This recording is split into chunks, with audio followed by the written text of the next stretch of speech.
Saviez-vous que le Seigneur Jésus et la bonne nouvelle de l'Évangile peuvent choquer les gens?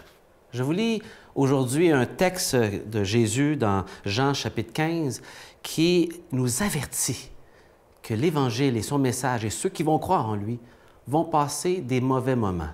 Et voici les paroles au verset 18 du chapitre 15 de Jean. « Si le monde vous hait, sachez qu'il m'a hait premièrement. » Il dit, allons dans l'ordre, là, ça n'a pas commencé avec toi, ça a commencé avec celui en qui tu as placé ta foi, Jésus.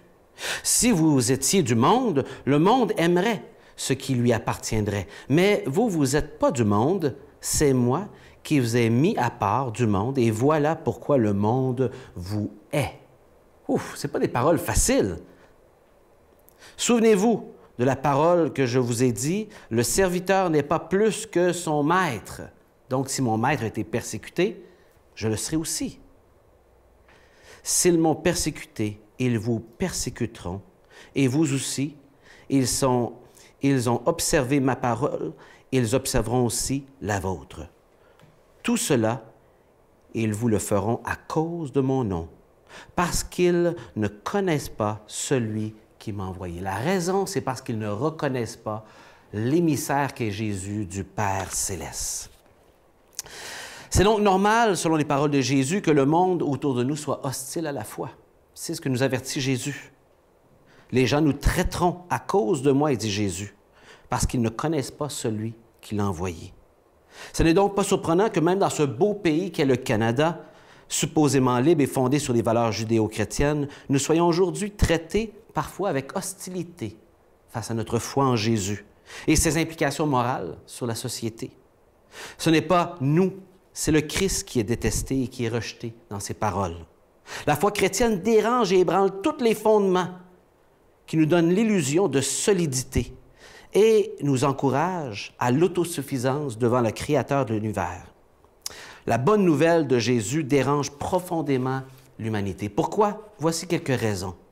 Parler d'un seul Dieu parfaitement équilibré dans son amour et sa justice, qui a créé tout l'univers, ça dérange. Parler de notre faiblesse humaine et notre besoin profond de Dieu, ça dérange.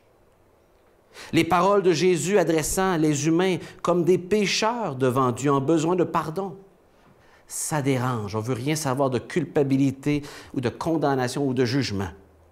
Parler de la vie temporaire et de rendre des comptes à un Dieu parfait, vous savez, ça dérange.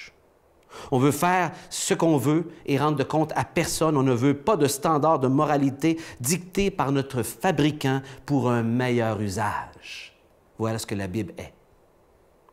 Parler d'un Dieu qui prône la vie dans une société qui favorise la mort et sa propre volonté, ça dérange. Parler d'un Dieu qui a créé un homme et une femme au tout début de l'humanité, ça dérange. Parler d'un Dieu incarné en homme, mort sur une croix pour nos péchés, ça dérange. Car la grâce d'être pardonné, c'est-à-dire une faveur non méritée par Dieu, d'être pardonné par la foi en Jésus, passe par le fait de reconnaître que nous n'avons aucun mérite et que nous ne pouvons pas gagner le ciel par nos forces à nous, qu'il faut passer par le Christ. C'est un cadeau de Dieu et notre vie après devient un grand merci de reconnaissance pour le pardon qu'il nous a accordé. Je vous pose la question, est-ce que le message de Dieu, de Jésus, vous dérange? Si c'est le cas, c'est un bon signe. Ça devrait déranger tous les fibres de votre être, car effectivement, le message de l'Évangile dérange et devrait causer en toi deux réactions. Le rejet par orgueil de Jésus ou la réceptivité, humblement, du message de Jésus pour bénéficier de son pardon. Soit l'hostilité, soit la foi, soit la vie, soit la mort. Jésus ne laisse pas indifférent et il n'y a pas de demi-mesure avec Jésus. Et les paroles de Jésus que je termine avec, dans Jean 14, 6, qui était dans le chapitre juste précédent, vont justement dans la non-demi-mesure.